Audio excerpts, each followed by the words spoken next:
Me teimme eilen päivityksen Mannerheim-elokuvasta ja se herätti paljon keskustelua ja ristiriitaisia mielipiteitä. Ja se on ihan hieno asia, koska Mannerheim oli itsekin aika ristiriitainen persona.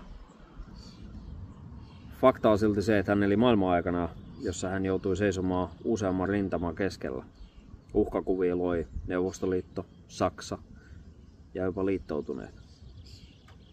Lopputuleman kuitenkin Suomi säilytti itsenäisyytensä ja meillä on oma maa, meillä on oma koulutusjärjestelmä, meillä on oma poliittinen järjestelmä, meillä on oma kieli ja kaikkein tärkeämpää on, meillä on vapaus.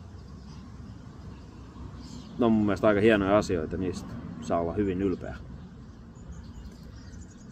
Toinen asia, mikä herättää paljon keskustelua, on tämä kysymys, että millainen Mannerheim tulee olemaan meidän elokuvassa.